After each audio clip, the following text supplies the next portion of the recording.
All right, and we are live. Okay. Welcome everybody to another Friday night TMAU PATM body odor, halitosis, whatever interview. And in this particular interview, I have Katrina with me. Hello, Katrina. How are you doing? I'm doing great. How are you? I had an annoying day, but I'm still doing pretty How good. are you doing? I'm doing Um, great. How are so you? let me first ask you, uh, where are you from? I was born in Chicago, raised in Louisiana, Shreveport. Yep. And I've been here in Atlanta for over 15 years, so I'm a Georgia peach now. Okay. And how old are you? I'm 53. Mhm. And when did this all start for you? I would say it started when I was around 21, 22. So I've been a body odor sufferer now for what, 31, 30? Yeah, about 31 years. A long Mhm. time. Yeah, Yes. 21, 22. And Yes. I think from what I recall, did you say that this all started when you were a flight attendant? It started actually before I started being a flight attendant. I started noticing something, but then in my early 20s, it wasn't as severe. It would like come and go. So I could have like months without any symptoms at all. So I had no idea. And mind you, back in those days, that was before we had Google. That was before we had cell phones. So I really didn't understand it. And it was all, I all thought it was based on my digestive system because I always had problems as a child. So I just thought that if I ate certain bad foods, that it would cause, if I ate certain foods, it would cause a bad reaction in my body if my body was not able to metabolize and release them. So that's what I thought for years. So I kind of shied away from certain foods, and it was my saving grace in my early years. But as I got older, it got aggressive and worse throughout the years. Yeah, I do recall that when we were having a conversation, you said when you were a child, you had like digestive issue problems to the Yes. point of you had like bad constipation. Oh, it was awful. It was really bad. Yeah, when I was a child, my mom said that I would cry all night long to the neighbors would ask her if she's okay. Is there anything we could do? And finally, my grandmother and my mom took me to the doctor, and the doctor said that I had colic. I think that's something that babies get, and that I had a very sensitive stomach. So I had to be on a special type of formula. My mother had to stop breastfeeding me, and the doctor had me on a special formula. Then, as I got older, I always had to be on certain special diets because certain foods I just could not digest, or it would cause severe constipation to the point to where I would just be crying. The work, going to the bathroom was just an awful experience for me throughout my young years. We're talking 3, 4, and 5, 6 years old, and having those issues. I remember even at the age of 11, still having those issues. What were the types of foods that you were told to avoid? Uh, Oh God, I was born in Chicago but raised in the South, so I would say Southern food.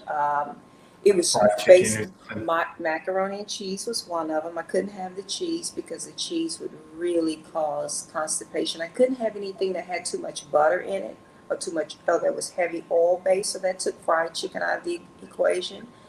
I couldn't have anything. I couldn't have too much black pepper and spice. Spicy Really? foods would cause an issue for me. I couldn't even suck on peppermints for some reason. Peppermints, hard Right. candy, I couldn't eat as a child, and that was kind of difficult. But my grandmother, she kind of made it work. I still had fried chicken. She would just smother it in gravy to make the skin a little softer for me. Um, but it was just a trial and error. Wow. So hard candy would also make you constipated, or it would just upset your stomach. Um, Based on what the doctor was telling my grandmother, that the hard candy just couldn't, my stomach just couldn't process it. And if you got some if you're eating candy, either, and as at that young age, sometimes we wouldn't chew it up properly. So it's down in my intestines and it's just sitting there and it could block bowel movement. Also, he said the same thing with corn, broccoli. He said broccoli was a little challenging. But mind you, this was years ago. I was born in 1967. So, and digestion medicine was not, I guess they really weren't prescribing a whole lot of things for kids. He would always tell my grandmother that I would grow out of it as I get older. My digestive system would develop, and I'll be able to handle certain types of foods. But mashed potatoes, I can handle. Sweet potatoes, I can handle. Most soft foods, I could digest with no problem. And then on top of that, I was also lactose intolerant. Yeah, I think most people are. Yeah, and that just created a big problem for me. But maybe I misheard, but I do believe in your teenage years, it got better or wasn't as bad.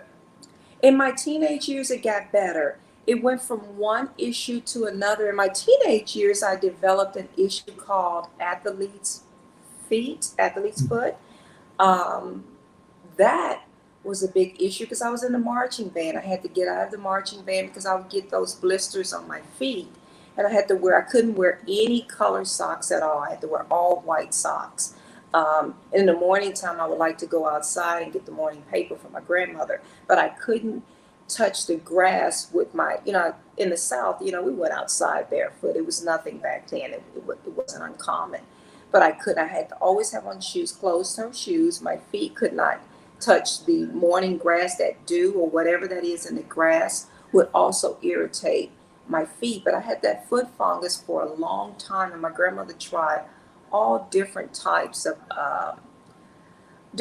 home remedies where she would soak my feet in vinegar, water, a little bit of mild bleach water, oatmeal for the itching. I mean, all different types of remedies. And I stayed on antibiotics. And then finally, all of a sudden, in I want to say maybe my junior year of high school, it just went away. And I never had it again.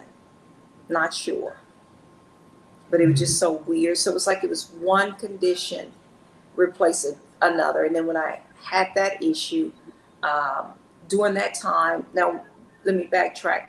During the time when I was in junior high school or in high school, I didn't have a body odor issue, or I didn't know about it. If I did, my grandmother definitely would have said something because my grandmother raised me, and she would have definitely made certain that she taught. She just did not hold back. If she was still living today, she would tell me. Grandmothers are just different. She'll say, "Yeah, baby, something's going on. Let's go to the doctor."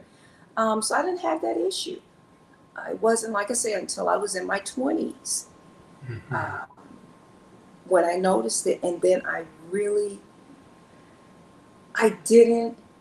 didn't connect the dots until my mid-30s. As far as identifying what it might be, because then Google came along, and all these other resources started to come along. I wanted to ask a little bit about the antibiotics because I have heard stories where some people use antibiotics or they might have used some type of strong medication and then maybe this problem brings up or happens. Have you noticed any type of connection? Like if you can think of like the earliest times where you did notice that people made comments about how you smell, was that a time where maybe a couple of months ago you might have used heavy antibiotics or something like that? Maybe, I don't know. No, the only time that I've ever used an antibiotic, to be honest with you, was during the time I had the foot fungus. I've never, I have never had any issues to where the doctor has written a prescription for antibiotic. I just recently went to the dentist and had my wisdom tooth pulled, so now I'm taking an antibiotic and he prescribed it for me because he thinks that may help the breath issue. So I went with it, but no, for my digestive system at that time, they basically were not prescribing they didn't recognize it, or they didn't identify it as a bacteria infection. They basically prescribed me things to deal with constipation and to help my body to digest food, but never from a bacteria perspective. So it's kind of strange clinically how how we have progressed clinically as it relates to irritable bowel syndrome. Because back then, in 1960s, I never heard of irritable bowel syndrome. They never said that. They just said you have severe constipation, and that's it. And everything that they would prescribe me was something to help, to help relieve. Yeah, and they would remove things from your diet that they felt that will kind of be, that will make it challenging for your body to process and digest, but nothing from a bacteria perspective.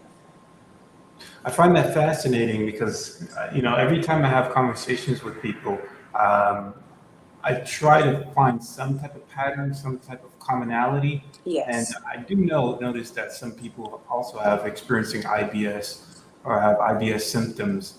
Have you ever did some tests and found out that you have maybe like H. pylori? Because I know that's a common thing. Some people talk about like H. pylori or um, SIBO, if you ever heard it. I think SIBO. Yes, yeah, I heard of SIBO.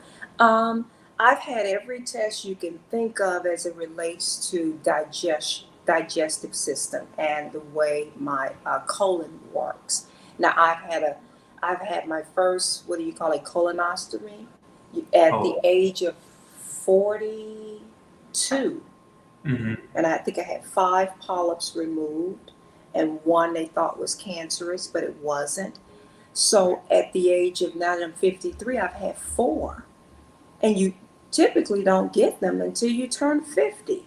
So, but all of my tests that my primary care doctor recommend, she tends to think that it all has something to do with the way my body digests and process certain foods, and that it stays in my digestive system a little bit too long, and it causes I guess that's when my pores, and of course it's going to come through your skin, through your lungs, through your breath, through your or through your your biles. That's the way we our body process odors. And she tends to think that that's the issue, that it's all that it's all dealing with my digestive system. That's the only test I've had. It wasn't until I started having some issues with my stomach, getting upset when I would, for instance, sometimes back when I used to be a heavy martini drinker, and then I stopped drinking the martinis, or started really kind of being very selective when it came to my vodkas. Started having more high-end liquor. Um, and then I started being very selective when it comes to my fruits and veggies, all organic. I started changing, my foods that I would buy, and start limiting things and keeping a diary. But no, nothing, um, never anything from a bacteria perspective, which is so which is so weird, because I would think that it's something bacteria related that will cause the odor, but my doctor tends to think that it's all based on the way my body metabolizes and processes certain foods. hmm. And she also tends to think that it has something to do with the way my liver um, processes and digests foods, and try to eliminate waste as I get older. And that's what I'm being told now, because the stories has changed. But my complaints have been the same Right. since for years. If you were to read my medical chart, you would see that this patient comes in with the chief complaint, the same complaint, every single time I mention it, every single time I go to the doctor. Wow. Every I, time. I find that so fascinating because at a certain point, when in my early 20s, when I was experiencing it, I just stopped going to the doctor when I just never got enough, or no one really believed me, or they were very dismissive of it. I just stopped going. And I also find it interesting that when you were speaking about, speaking to your doctor or what your doctor told you, she believes you? Did she ever make mention that she could detect your odor? Because I know for some people, they don't, the doctors won't ever acknowledge that they can smell whatever that's coming off their body. Absolutely not. No, she didn't believe me. She thought I bugged my primary care. Excuse me, let me put my sweater on here. I'm sorry, I get cold nature. And you guys, this is my Friday sweater. My vintage sweater reminds me of my grandmother. So I know I have these little holes in it, but it's just a comforting. I call this my Yeah. vintage sweater. I've had it for years. I used to wear this sweater when I would take my grandmother shopping on Saturdays. So whenever I wear it, I just feel like she's giving me a hug.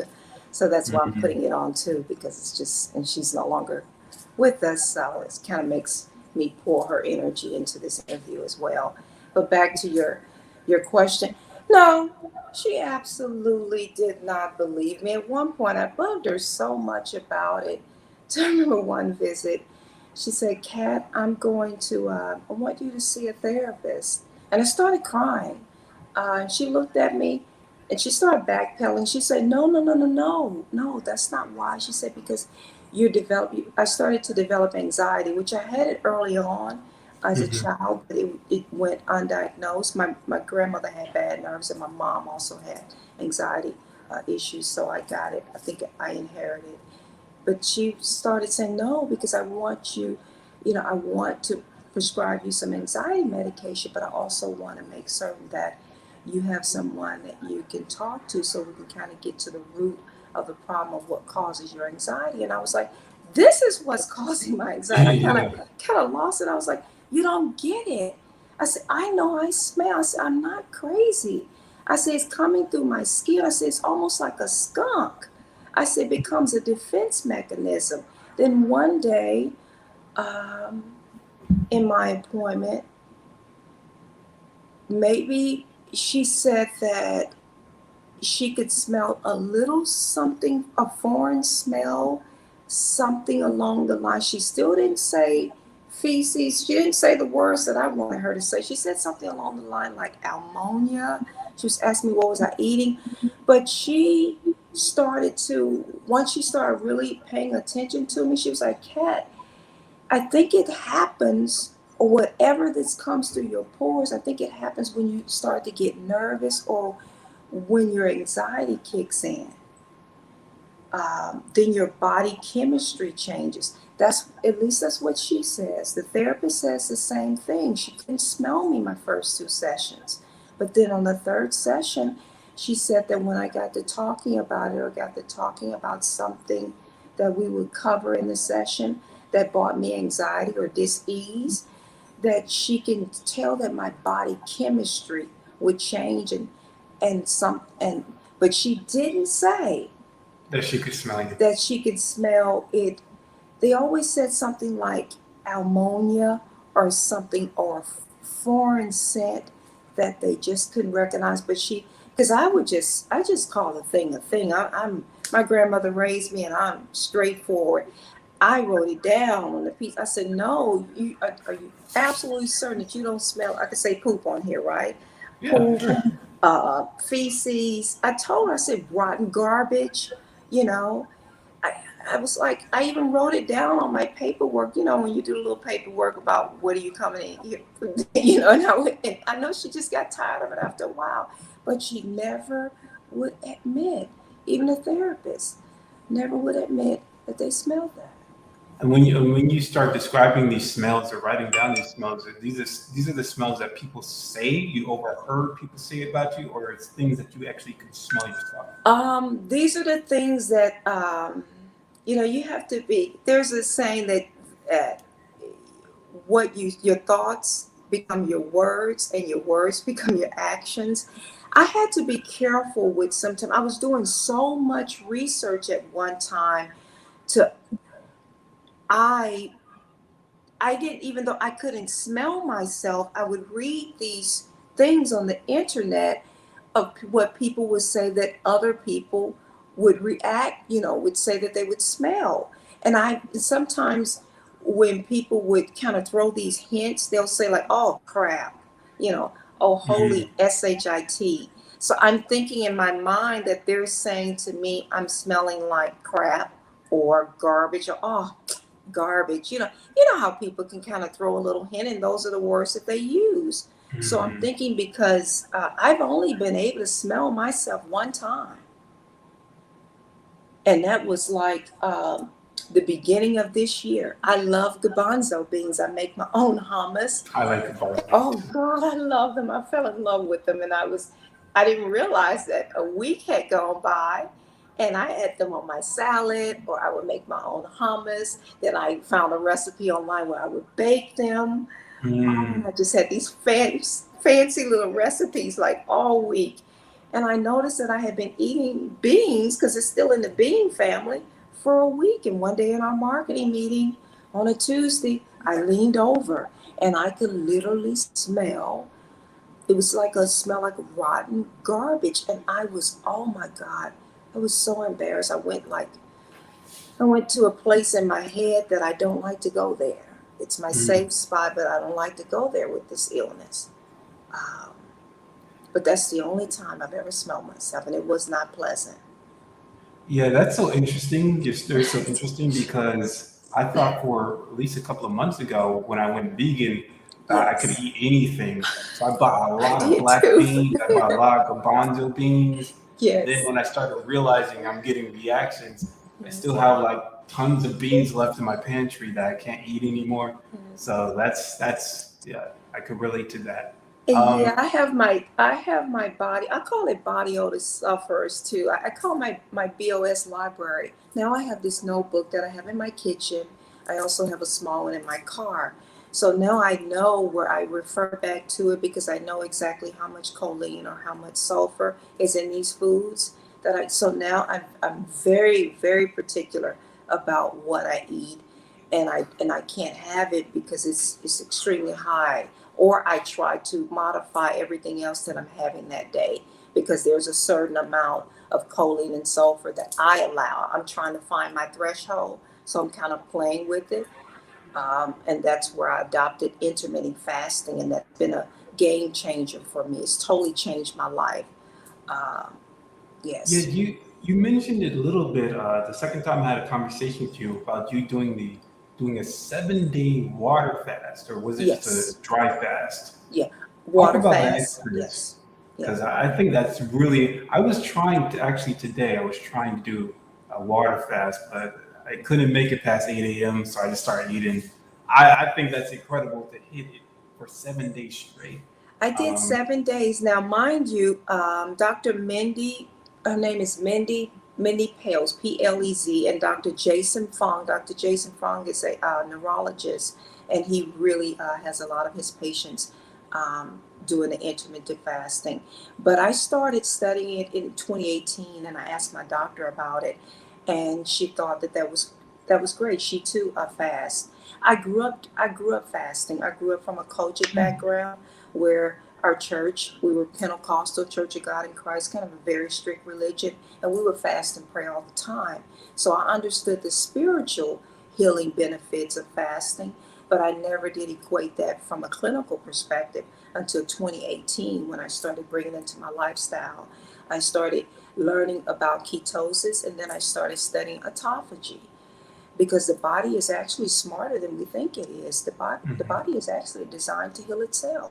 The average human, based upon how much body fat you have, you can actually go possibly 20 days or longer without eating, and you will not die of starvation. The right. body will reserve food and water. It hides it in the fat that our body has, so you can survive. It becomes a mental thing. But in 2018, it became a game changer for me. I started intermittent fasting because I got too hooked on reading and trying too many different supplements that I would read on Rare Connect, or on this Facebook group, or in these various groups for TMAU and body odor sufferers. I'll go out there and try it. And at one point, I had overloaded my body with too much, so I had to fast. And I started off doing 8-16. I did an 8-hour feeding window, and then a 16-hour was my fasting window. And then I gradually, when I was able to do the 16 comfortably, then I did a 24-hour. And I did it all under doctor's supervision. I had my lab work done before the fast, and then I had my labs done after the fast. And I'm looking for what my choline and what my sulfur level is, and I'm also looking for what my vitamin B12, B6, and my vitamin C is, and my D. So I kind of look and see what that is before and after. So I try to make certain I'm staying within a safe zone. Let me ask you, because I know you try to stay away from sulfur and choline. Have you ever actually tested yourself for TMAU? Did a urine test or anything like that? I didn't do the test because early on I didn't believe that I just I just felt that I wouldn't say I didn't believe in the accuracy of the test, but I just felt it was too soon from a medical perspective for them to really, because I had been reading about people that have the symptoms but still test negative. So I just didn't believe in the test at that time. Now I do. Now I will be, I printed out the paperwork actually today, and I will be scheduling an appointment with my primary care doctor. She says she'll fill out the paperwork and she'll do, whatever needs to be done for me to get tested because I do want to know. And then at one point, I I went into a I went into a space of denial where I didn't want to be tested. I Mhm. refused to even, I would go into the groups, but I only went into the groups just to jot down and see if they would get close to a cure and try to find out if there's, try to get little different, take little notes, but then I wouldn't allow myself to even participate or even really join Mm. because I didn't want to admit to myself that I had anything. I want to ask you. I know within the comments, a person named Goodney Booger asked you, "What's the name of the body odor group that's on Facebook?" Did you mention about a body odor group that's on Facebook? That's the what is it? MEBO. I Oh, think that's the name Mebo. of the book. Yeah, Mebo. It's Mebo. And then I'm also a part of Rare Connect. Yes. and Rare Connect. Yes. Rare Connect is really good. Rare Connect, Mebo, and then there is also a group that I'm a part of. You did an interview with the guy with the bad breath. I'm a part Bad of breath that and group. Yep, halitosis. I'm a part of that group too. Yeah, Hmm. can't think of the name of them right off. Yeah.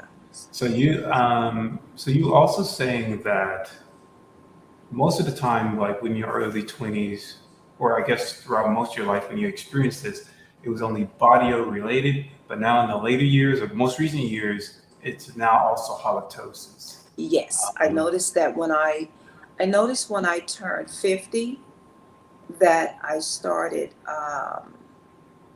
that people would start doing this when I would talk. speak So, to oh God, it was to the point to where once again I bugged my dentist. He was like, "Kat, they're not going to pay for another cleaning." I'm like, "But I'll pay for it privately. I just want my teeth clean. I want it done." Because I was just obsessed with it. I mean, you name it, from a mouthwash. I mean, I just went to the dentist the other day, and he gave me another mouthwash to try. I bought it, and of course, he wrote me a prescription. This is the first time he's ever written me a prescription ever. Uh, Usually, it's a correction. It's the first time he's ever written a prescription for an antibiotic. But he's Mhm. always written a prescription or told me to get an over-the-counter mouthwash. But this is the first time I've ever had an antibiotic, and I think it's because I had my wisdom tooth pulled.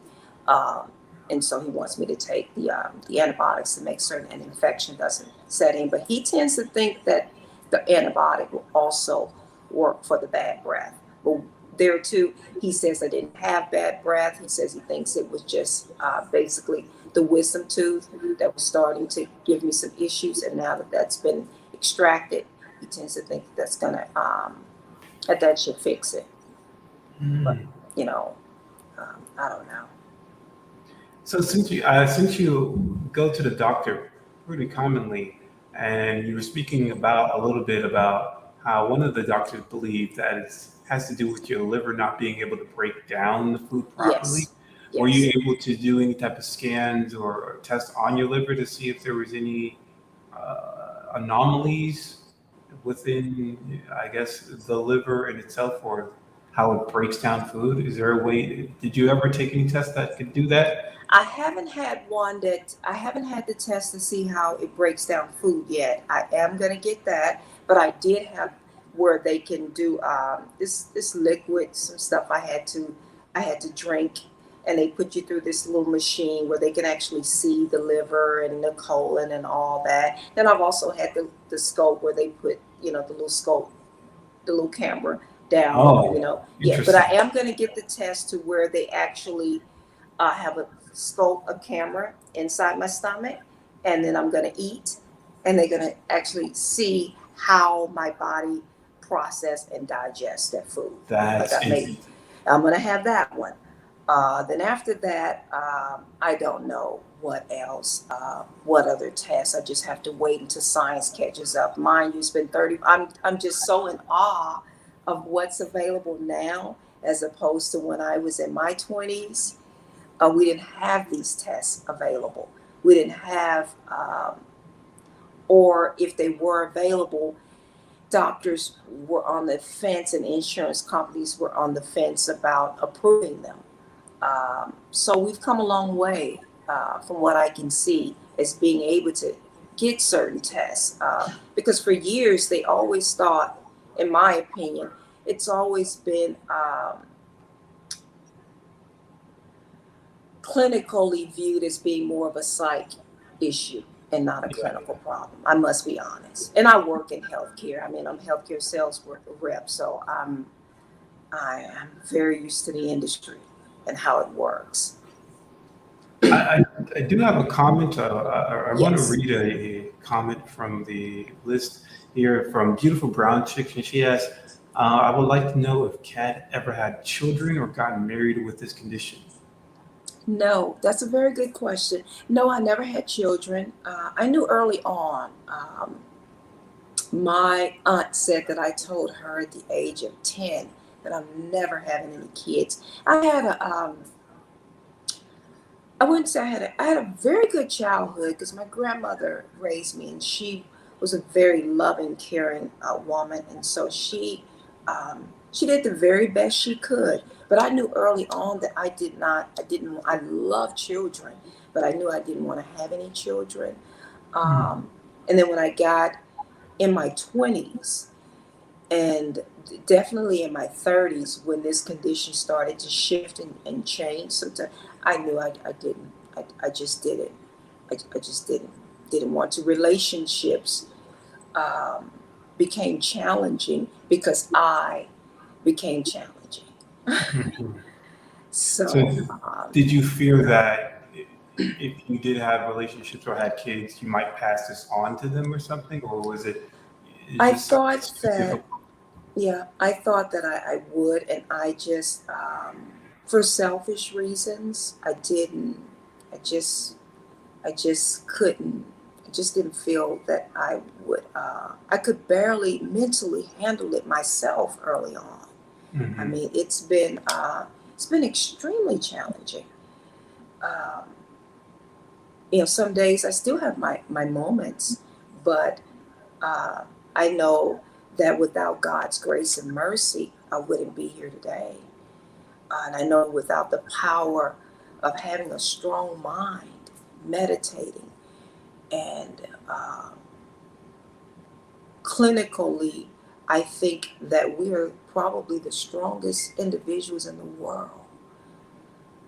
And we're so powerful because to live with this condition and the way society treats you can be unbelievably devastating. It's a it's a very hard pill to swallow.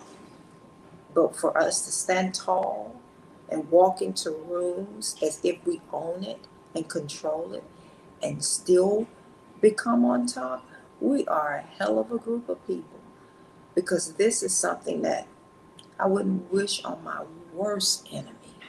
You can't wash this away. You can't take a pill. The doctors won't even recognize it as a clinical diagnosis. And on top of that, you can barely get a job and they won't give you disability for it. And Yeah. then they're going to they're going to discriminate against you as a result that your body speaks a foreign language, a smell that they aren't familiar with. And sometimes when we aren't familiar with things, it causes us to become prejudiced and discriminated toward those Yeah. things that we don't understand. So it's very challenging. And it did affect, now don't get me wrong now, during my times where this condition hit itself, oh, I lived. Yeah. Oh, I lived. When I was a flight attendant, I was very fortunate to fly all over the world, and I lived. Oh, I had my, now I'm no saint. I had my share because I grew up in such a strict religious environment. When I got out of my grandmother's house and went to college, I wanted to try everything. I was like, I want to dance. I want to wear lipstick, fingernail polish. I want to go to the club. I want to eat all kinds of bad foods, drink. I've had my share. Um, but then as you get older and you begin to mature and life catches up with you, and now it's a 360, it's a 360-degree turn where now I have to change things. But no, I never got married, never had kids, but I've had some very beautiful, loving relationship. I can say if I die tomorrow, I can say that I loved and I was loved deeply. And I almost got married twice, but I can't. Oh, That's one thing that this condition didn't stop me from. God did allow me to fall in love and to be loved. So I have no regrets in that category. I just choose now to be single. I choose. I don't want that. I don't. I don't. I don't want that. I don't want to have to ask my lover, my partner, my man, do you smell me? Baby, yeah. do you smell me? Baby, do you smell this? I don't want to go through that in a relationship. Been there, done that. Don't want to do that anymore. Yeah, and there's always going to be that feeling that they might be lying to you at the same Yes, I time. don't want to. I've been through that road, but I will be honest because I've always dated older men. But I will say that one gentleman that I dated. And I was so in love with him. I would have married him, but just mentally, this illness I think overshadowed. It became first. It took precedence over everything. But he did say the same thing that my therapist said. He said that Cat, you do. He never would use those words that I wanted him to use though. The garbage, the poop, the S word. He said a weird smell comes out of your body. He said when you get nervous. He said, that's why I always tell you, baby, relax. You look fine. You're cute. You're pretty. You're diva. You got it. Relax. Because he would say whenever I would get nervous, he did notice. But he never used those terms though. He just said a weird smell. Hmm. That's fascinating. It is fascinating because I'm like, I came close to marrying this man. I'm like, but if my grandmother were living today, she would say it. If I smelt, she would just call a thing a thing. She would. She would tell me. She'd say, "Baby, yeah, let's go to the doctor. Some poop coming through your skin." She would just say it. I mean, my grandmother was such a realist. Oh wow, she was just a truth. And the truth, just I mean, and she would do it in such a way it would, it would almost be comical, but it wouldn't hurt your feelings. And she was just comical with it. But she was definitely the truth. Yeah. Speaking of your grandmother, do you still go to like family events Oh or God, that's community another family? story. And I'm so disconnected from my mother was 15 when she was pregnant with me and 16 when she mm, had me. So my mom and I don't have a close relationship, and I have no idea who my father is. Um, so that side I don't know, but I don't really. I don't have that closeness that I desire. It's not their fault because they're loving people. They reach out, But my little sister and my little cousin come to visit. They were coming every year. They didn't come, due to COVID. And every year they come, I ask them if they smell anything. They say, I don't smell. They just always ask me, why am I in the shower for so long? Mm. 45 minutes to an hour, sometimes longer. They just thought that was kind of weird. But other than that, but no, I don't. I'm kind of standoffish a little bit. And then moving here to Atlanta, I have one cousin that I just found out that lives here. We just got connected I think in December. But she did come and spend Christmas with me. She lives out in Fayetteville and I live in Buckhead, so we kind of live an hour and something apart from each other. But I'm not that close with my family, and it saddens me sometimes because it's not their doing. It's my doing. This condition sometimes it causes you to become an island. Mm. I created my own island for myself, and the only time I would venture off of that island at one point was to go to work. And then one day I swallowed one of those F-it pills and got off of that island. And I have my safe places where I go. Yeah, that's very interesting because I'm pretty much do the same thing. Once I go to work and I just come home, I pretty much stay home.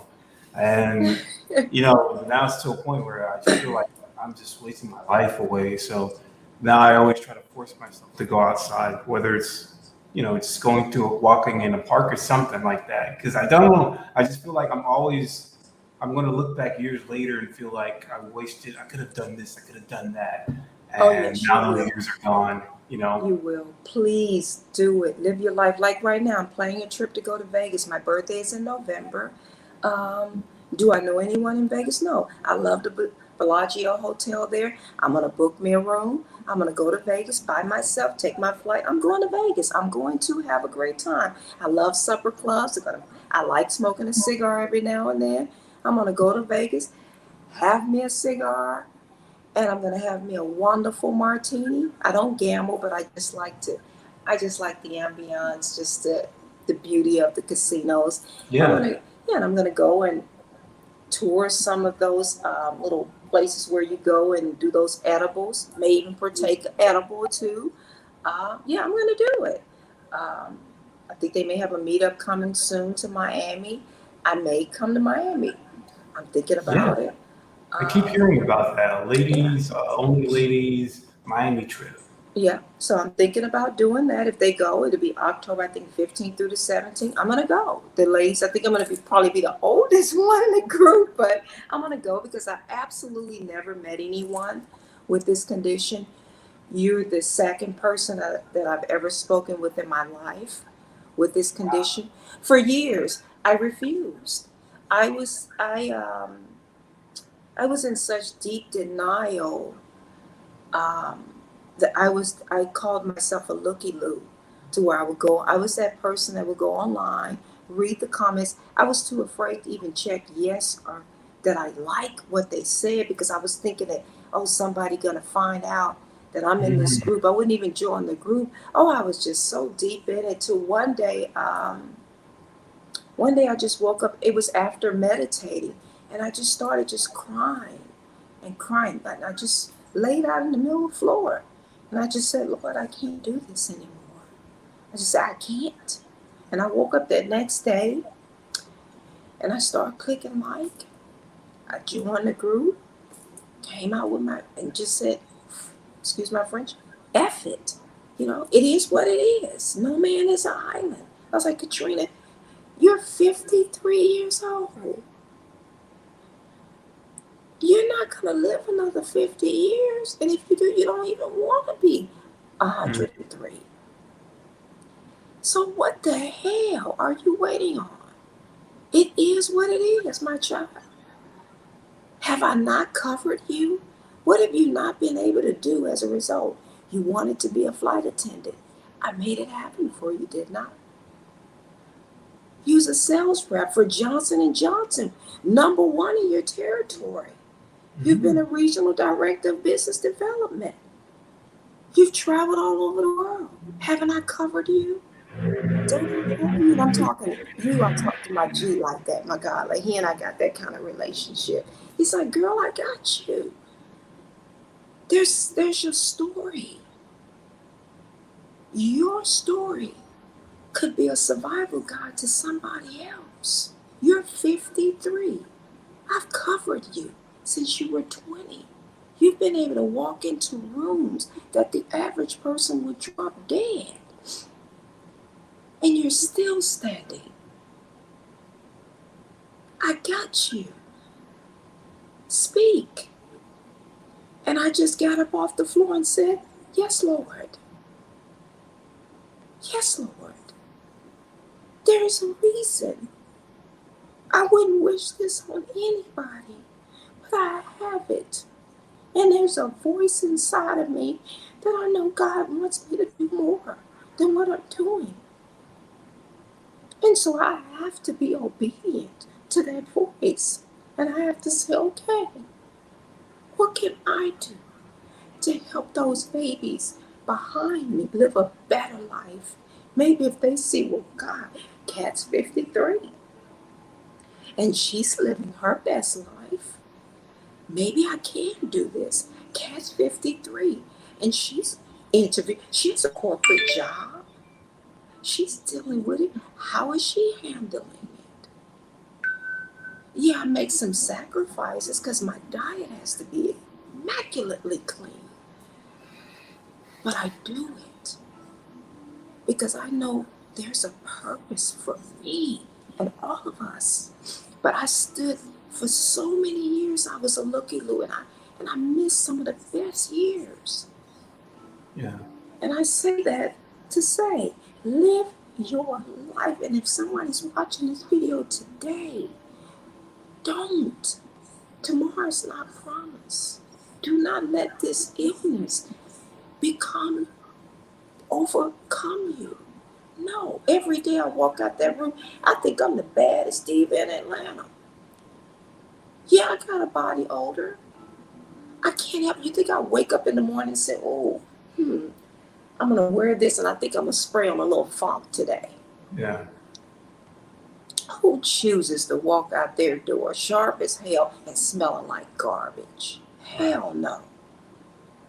So I try to carry myself with elegance and class and a certain level that even if they smell me, they're like, this woman gotta have some. Then when I shave my head, oh God, it was a game changer.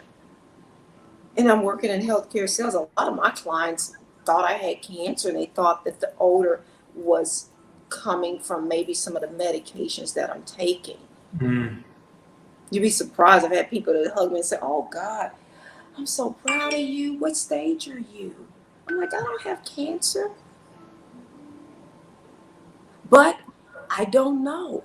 I look back sometime and I'm in awe as to how the hell I've been able to keep a very good job. It's nobody but the grace of God. And I'm not a holy roly. I don't do all that, I'm kind of different with my religion thing. So I don't want people looking at this and say, oh, she a preacher. No, I'm spiritual.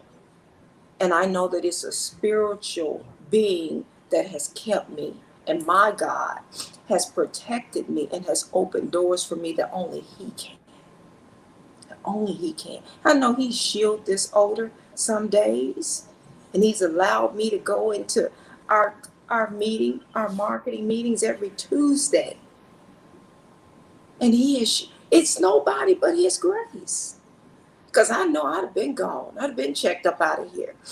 Because it's only so much that I can bear. So, and the scripture says that God don't put no more on you than you can bear.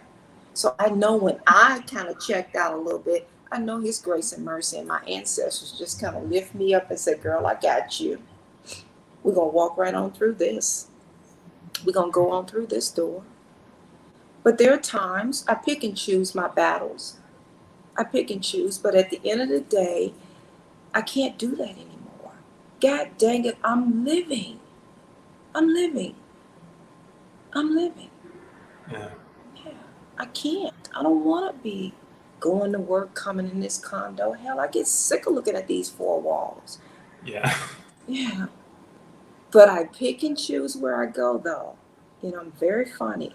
And where I go, they do not treat me funny. They know that this is some kind of weird little odor, but they know darn well I'm not coming in there intentionally wanting to funk up the place. Yeah.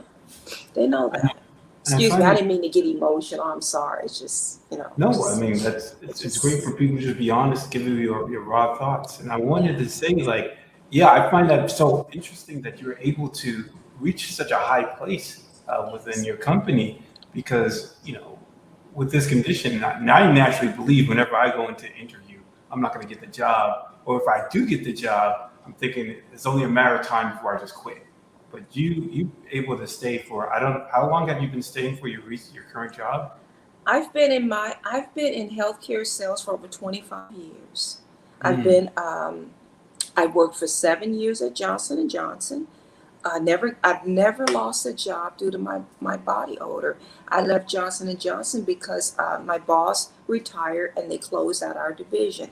Then from there, I met a gentleman out in the I met a gentleman out in the field, and he asked me about becoming a hospice rep. I was like, oh no, I don't want to do that. But we had dinner, we talked about it. I went to the interview, and I felt that it'd be a good fit for me. So I was a regional director of business development for a hospice company. I worked there for 5 years. When my grandmother passed, I couldn't do it anymore. Emotionally, it got the best of me. So I met a gentleman again, which is my boss, and I've been with this company for 4 years now. Um, and I work for home health care, which is similar to hospice, but you don't have to have a terminal illness with a life expectancy of 6 months or less to receive the services. So it's a better, softer sell for me. But I've been able to do that. Before that, I did DME, durable medical equipment.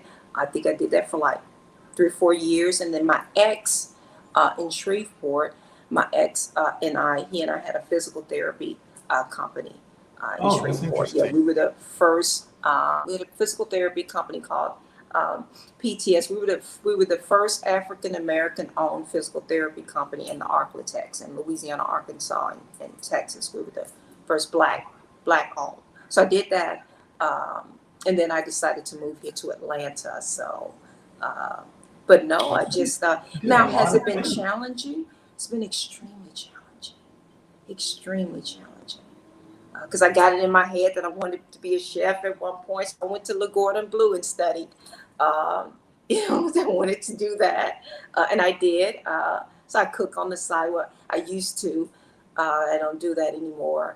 Just every now and then. Uh, but but it's been challenging. It's been challenging. Have I been have I been discriminated against? Yes.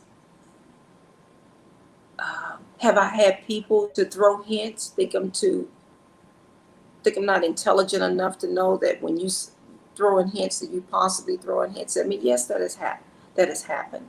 I've spent some days I've spent crying in my car, not wanting to go into this account because I'm just afraid of what the Mhm. reaction that they're going to give me, and then to be trying to sell something on top of that. You know, Mhm. it's been challenging, but I stick to a very clean diet. The diet is 99.9% of the problem. And it wasn't until intermittent fasting taught me that. But we can't go without eating. Can't starve. Yeah. You can't. You gotta eat, you know? And that's the thing, because like I was talking about early on with the water fasting that you were doing like a week ago, Hmm. I really think about doing that because I do intermittent fasting. I eat like maybe 6:30 in the morning, and then at 2 p.m. I stop. That's my cutoff point. Yes. But I feel like doing it for just a straight water fast for a couple of days would really be an improvement. But I don't know, from your experience, have you saw improvements more so in just water fasting than intermittent fasting? I saw Or a difference. I definitely notice a difference. Well, I can't smell myself, so when I say I notice a difference, excuse me, I notice a difference in people's reaction. Now, it just depends on what I learned early on. It depends on what I'm eating prior to the fast. Now, if I'm starting my fast with a garbage diet, then until that food processes and I totally eliminate it, then that odor is going to intensify. Because then you're walking around, it's almost like if you're in a bathtub and you're getting in the tub with dirty water and you're adding more water into an already dirty tub. Hmm. Pretty soon, if you don't let pull the drain and let that water out the dirty tub, it's going to start to smell. Yeah. So you got to be very careful the foods that you eat prior to the fast. You want to make certain that you're eating clean. Some people, when they think of fasting, they say, "Oh, girl, I'm gonna go get this last rib sandwich, or I'm gonna go get this last." They go and eat something bad, and then they smell worse. Oh, I'm not gonna fast, girl. Oh God, I smell worse. But you gotta remember what you're eating before the fast, because the body is going to clean it. It's going to eventually cleanse itself, but you're making it work harder based on what you put in your body. So I eat very clean coming up to my fast, extremely clean foods. Now, if I cheat, then I don't fast. If I eat something off my diet, I wait until I clean my diet up a little bit before I go into the fast. But the fasting works for me because I won't stop going on Rare Connect, making a list of these supplements that everybody's taking. If somebody said B2, vitamin D, now the biggest thing is rubbing your body with Yep. yogurt.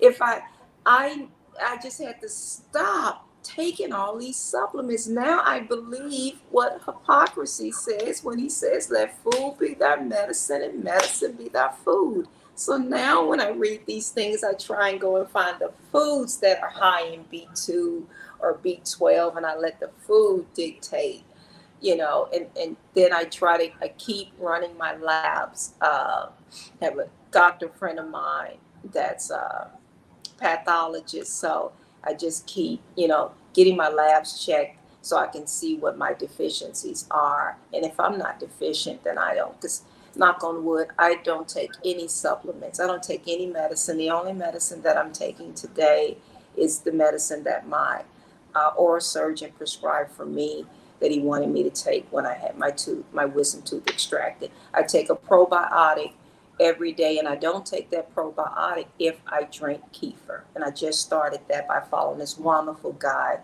the Good gut, job. the gut, yeah. But fasting, please, it's going to be a game changer for you, because you'll be able to really, I mean, I've never experienced anything that brings you at one with your body. When you fast from a mental perspective, and then when you fast, I really recommend that when you refeed, that you refeed gradually. I love sweet potatoes. I love baking them. I love making my own sweet potato chips. So when I refeed with sweet potato. That's all I'm doing that day. I'll have my appetizer would be, I'll make me some fancy little sweet potato chips. My main entree would be, I'll have a baked sweet potato, and then I would put maybe some manuka honey on it. But I would limit what I'm eating. Jot that down. Go out and about, kind of invade somebody's space a little bit, get a little bit too close, and see if they're going to have any reactions. If I'm having reactions, then I'm checking how much choline level those sweet potatoes has been for that day. Then I'm kind of jotting that down.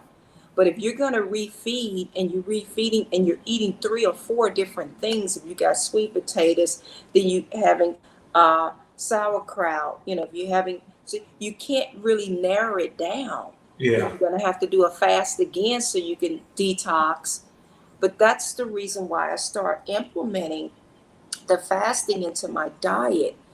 And then I started just refeeding with 1 or 2 foods at Different a foods. time, so I can eliminate my triggers. I know what my triggers are. I still have my triggers. Like, I was craving a pizza. a couple of weeks ago. Great all the Hell, time. I ordered that pizza. Oh, I was very picky when I ordered it. Matter of fact, I was like, I tell you what, I'm gonna drive around there. They were like, oh, this child here is too much. I was like, I want to make certain that because normally I would have made my own, but I didn't feel like it. I was like, okay, I want to make certain that my crust is very, very thin. I want you to put this on there, this on there. I was very picky with it, very much, because if I'm gonna have this pizza now, if I'm going to take the risk of smelling like crap a few days, then I'm going to make certain this is going to be the best pizza I've ever had. I'm going to salivate every Yeah. dog bite. And I went and got me a nice bottle of wine and I aerated it and I let it breathe. I put on my Frank Sinatra and I ate that pizza and I just had a ball. But I got up the next morning at 4 a.m. and I was on that treadmill by 4:30, running for my life, trying to sweat it out. Yeah, yeah, Uh, yeah. but that's when I said I do live. But that was during a time where I had already planned to take a couple of days off of work because I have my wellness days where I like to go to Jeju, a spa here, and I like to sit in the sauna. And I have those wellness days. I get colonics. Um, I do that for my wellness day. So I try to have a wellness day once, at least 2 days a quarter. I try to take off, and my boss understands it. I say, hey, I want to take 2 days off. I want my wellness days, and I'll take 2 days off. And commit that to eating something. I'm sorry, I'm rambling here. Let me go on. People may I have. did want to read some of the questions in the Okay, comments. okay. And one of the questions was from Goodney Booker, and she said, "How long do you need to fast before seeing good results?" How long fasting before I saw good? That's a very good question. For me, it took about 48 hours technically, and I think it was because in the beginning, according to Dr. Jason Fung and all the research that's out there, our body goes into autophagy within 17 to 24 hours, but that's based on what your blood sugar level is. And I just ordered a meter, so now I'm going to be able to test and see when my body is actually into ketosis and when it's going into autophagy. But I notice a difference between maybe around that 24-hour mark. Now, definitely 48 hours. But the only way that I was able to notice a difference, I increased my water intake. I started drinking some of my water, warming my water up so that it could really stimulate my digestive system. And then I started, this may sound a little gross, I went and got a colonic, and then I learned how to really do water enemas. I don't do the coffee enema because coffee is not my best friend. I think it's 100 milligrams of Mm. choline. I think that's in an 8-ounce cup of coffee, if I'm not mistaken. It's real high on the chart. But I go and get a colonic because you got to remember that when you're doing the water fast, if you're not going to the restroom, um, now when your body gets into autophagy, it does what's called self-feeding. It's going to go and look for all the bad cells. It's going to look for all that garbage because that's how it's going to survive. It's going to start eating its reserve. So it's going to start eating that anyway and cleaning that up. But in the process, you're still going to smell bad because it's still in you.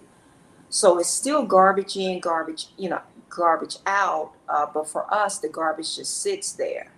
Um, so once again, I beg you, if you're going to do the fasting, you need to watch what you're eating prior to fasting and make certain that you are eliminating.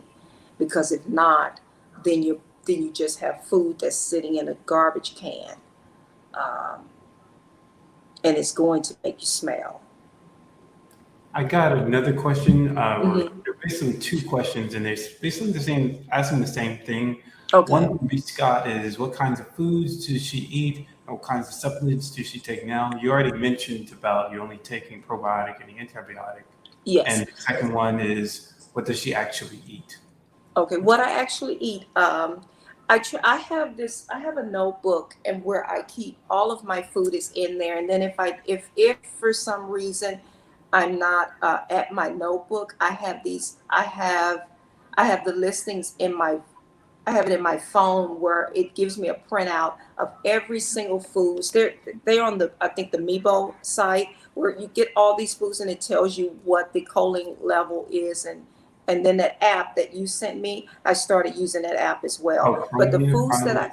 yes, the foods that I eat regular foods. I started fermenting. Like right now, I'm fermenting some celery, some carrots, some cucumbers, celery, carrots, cucumbers, and bell peppers that I'm fermenting right now. Um, but I eat regular food. For instance, in the morning, I'm not really a breakfast person because I like to work out on an empty stomach so that my body could burn more fat. But say, for instance, in the I'll have a salad. Now, salad dressing, I have to be very careful with that. I absolutely love honey mustard, but it's high in choline, so I had to remove that.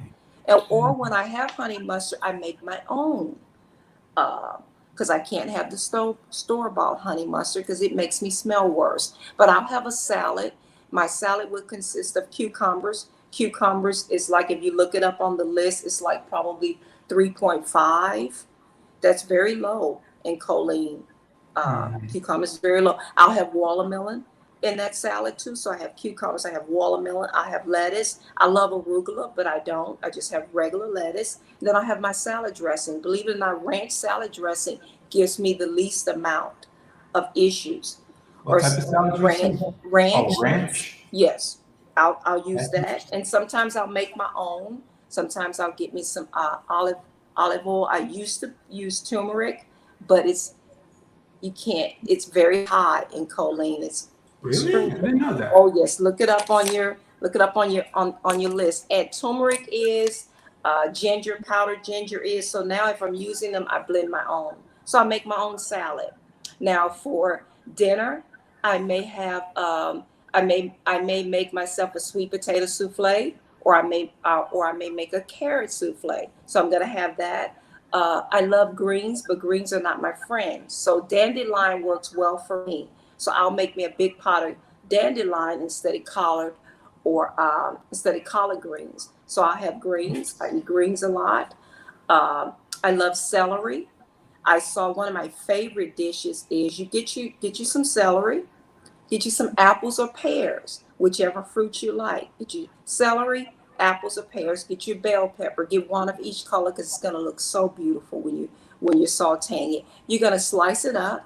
You're gonna saute. You're gonna get you some G. We can have GHEE. That's in the Oh, section where some type you. of butter or something? Yes, it's called, and it's really good, and it's low in choline. You're gonna put a little bit of G in there instead of using butter. You're gonna saute. You're gonna slice the apples. I don't know if you've ever had sauteed apples. They're fantastic. You put the celery in there, your apples in there, and a couple of bell peppers, and you want to saute that.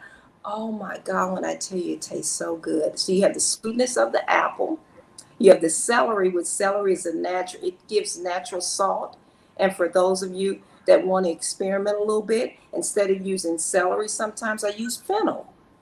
Fennel Mm. is right next to the celery, it's right next to bok choy in the grocery store. It tastes just like celery, but it has a smoke flavor. It's like celery on steroids. Very Mm. beautiful in color, and it tastes great. And it's low in choline. It's a little high. I think it's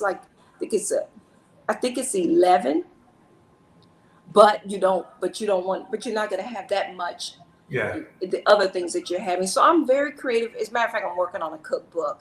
So that's why I have these dishes. I'm working on a TMAU cookbook that I'm hoping Yeah, to I have was going out. to mention that. I was going to Yes. say that you're working on a cookbook and Yes. possibly opening up a YouTube channel to showcase Yes. your cooking Yes, I'm skills. working on a cookbook and a spice because I want to be able to develop a spice that we can put on our foods that won't put our bodies in Fonkville.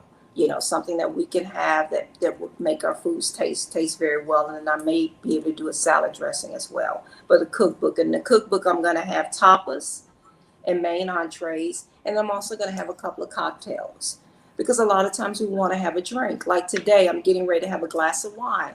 I've been, and I've been Googling wine. So today I was able to find a wine that has 0 sugar and 100 calories. That's a Hmm. game changer for us to have a wine that has 0 sugars. I found it at Trader Joe's. It was $7.99. I'm getting ready to have a glass in a moment, as a matter of fact. But I also make my own wine. Uh, you can make it. Paw makes wine in less than in under $5. If you Google him on YouTube, and it's Paw makes wine. So I'm very creative in my foods. Do I eat meat? Yes, I do eat meat. I eat it very sparingly, though. Every now and then, I'll get chicken or turkey, but I take the skin off of it and I boil it twice. The first time I bring it to a boil, then I pour the water off of it and I let the water heat up again and I put the breast back in there because the first time, I'm getting all the impurities out of there and I'm Hmm. cleaning it off. Sometimes I'll keep that first batch of boiled water and that's what I'll use to make my veggie stock or my So, vegetable soup with. But most of the time I dispose of it, especially if I want to make certain that I'm really eating good, clean fruits and vegetables. do you eat baked chicken? That's a question B. Scott wanted to ask. Do I eat baked chicken? Yes, I do. I bake it myself sometimes. Sometimes I'll eat a little baked chicken. But I try to, if I'm eating baked chicken, then I want to eat the dark meat. I'll get a chicken, the thighs, take the skin off of it, and I'll do that. Sometimes I'll boil it first before I bake it because I want to try to boil most of the impurities out of there. I want to try to get if for some reason they've injected the chicken with hormones, even though I try to get it from Whole Foods and Trader Joe's when they say no hormones or, farm raised. But Whole Foods got sued, not too long Hmm. ago from, Really? yeah, they had a lawsuit where it wasn't organic, but you really don't know. So I try to boil my meats first. I love bacon. For my client, I had a client that I used to cook for. They loved my bacon that I would dip in chocolate, and then I would sprinkle a little bit of ginger over it. Oh, and it tastes awesome. Whenever I would have um, back in the day when my condition wouldn't be as bad, sometimes I would invite people over, and I would make these little appetizers and bacon, chocolate covered bacon with fresh ginger over it was one of my favorites that they would like. Do I have that? Maybe once a year for Christmas. I can only have one slice though. Do I eat bacon? Yes, I do sometimes, very sparingly. I absolutely love bacon. And bacon is not that high in choline if you look. Now, if you're eating veal, if you're eating lamb, if you're eating liver, it's extremely, extremely high. So I try to stay away from those foods. Ribs, yes, I Ribs did are for the 4th of July, um, but I'm probably going to take that off of my list. It really impacted my odor. It really did a number on me, so I don't think it's worth it. I do want to ask this because there are some people within the comments that are really interested to know if you have your YouTube channel up and running because No, not yet. I have a YouTube channel on there. You can go on the Buckhead Luxury Living. Back in the day, I would do some cooking demonstration. You'll see me making some wings and stuff for clients because I used to do the cooking thing pretty heavy. But then when this condition reared its ugly head to the point to where I just couldn't, I just stopped. I didn't want to do it. And then I got, your mind has started playing tricks on you, like who wants to, who wants to eat from a chef that smells, that appears to have a hygiene problem, so. Mhm. But then, like I say, I had to talk to my G. I had to say, Lord, why would you have me have, because the cooking is my therapy. I absolutely love it. I was like, Lord, why would you have me go to school and fall in love with cooking and not be able to do something for it? But there too, that's where God is saying, okay, I got another road for you. That's the road you want to take. You didn't ask me where I'm headed, why I have you learning how to cook. You don't know what I got in store for you. That's not your path. You you want to cook for who you want to cook for. But I probably got a whole nother idea in mind as to what you need to do with that gift. You don't know what I got for you. So I just had to fall back and say, all right, G, if you want me to do this TMAU cookbook, you want me to do spices, or you want me to, do cooking, I don't mind. If you want to, maybe, we can revisit that one day, maybe one Friday. I can go in the kitchen, flip this camera around. I can do a cooking demonstration. Cooks, I don't mind doing that. I can cook something. Whenever you want to do it, just let me know. And I can do I can do an appetizer. Cook. We can cook up one little entree, and I can tell you estimate exactly what the choline and sulfur level of, and then we'll do a cocktail for those that want something to drink, but don't want to be funking up a room the next day. Things that have worked for me. Mm-hmm. I don't mind. It's about time that I come from up under a rock. I mean. We are going to wind down here. Okay. So I wanted to tell people who are in the comment section, if there's any final questions you want to ask Kat, here's the time to talk or ask about them. So Kat, let's say there's someone who identifies with a lot of things you have said. Is there any type of final thoughts, comments, wisdom you would like to bestow to them, that you like to tell them, I guess, basically? Yes, I would say my final comment is that no man is an island. Do not allow this condition to isolate you from living your best life. Tomorrow isn't promised. Sure, this can be a very crippling, horrible experience for us. It's very challenging, but I'm here today as a living witness testimony that you can make it, you can do it, and live your life. But for God's sake, you have to make certain that you keep your diet as clean as you can possibly get it. But don't give up on your hopes and your dreams. If there's a job or a career that you want to, that you are interested in doing, by all means do it. And rely on your faith. Because God didn't bring us this far to just leave us here. And if I could, please email me. You can share it if I can help or answer any questions, because it is challenging, but you can do it. And hug yourself and love yourself every day, and do your affirmations, and do the work, because this takes work. Make certain, and you want to have those days to where you just want to unwind and relax and eat something bad.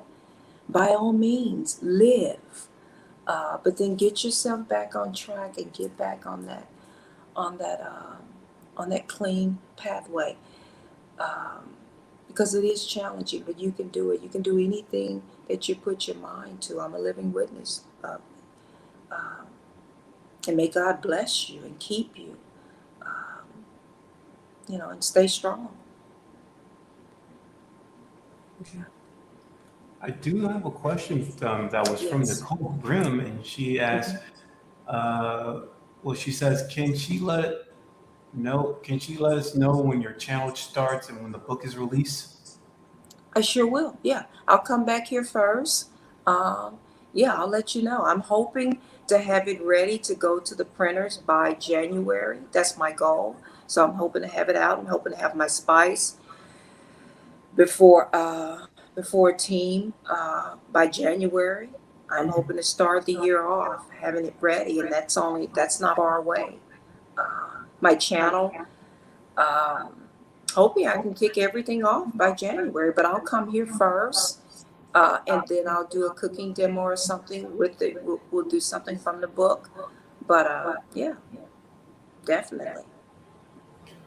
Another thing I was going to ask you, Yes. would it be okay for me to put your email within the description if anybody wants to contact you?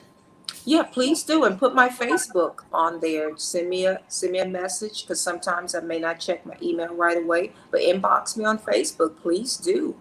Yeah, follow me on social media. I don't post too much on Facebook, but please, I do check my Facebook. Check me out on there. And if you're in Atlanta or in the Georgia area, I've never ever met anyone face to face, with this condition, never even gone to dinner, lunch, and you want to. I mean, hey, I'm open to that. Like I say, no man is an island, and I don't want to live the rest of my life under a rock anymore. So I'm open, if anyone local wants to meet, please reach out. Yeah, I do believe that there are actually a lot of people in the Atlanta area. So please reach out. I'm right here, in the Buckhead area. It doesn't matter, if it's outside the area. Just let me know, and hopefully when this cookbook comes out, I can kind of tour a little bit with it and do some things, and I'm hoping that it helps raise awareness more than that I get in line with all the other great work. And I want to thank you, for all the great work you're doing. Your channel, believe it or not, I've watched your videos. I'm going to be watching another one tonight. I watch them all the time. Sometimes I cry, but it lets me know that I'm not in this alone. And you just don't know if I could. The Oscar goes to you. You have really, really, really been a lifesaver for me. Your channel. And I believe in giving people their flowers while they're here. I'm such a crybaby. But your channel has made me believe in wanting to keep going and knowing that there are other people that are out here fighting just as hard as I am. And it's raised an awareness unlike no other. And I thank you for having the guts. If you don't know how strong you are, then I'm here to tell you, you're a hell of a guy. Hell of a guy. Thank you for being selfless and doing that for us, because you're keeping a lot of us alive by doing it. Believe it or not.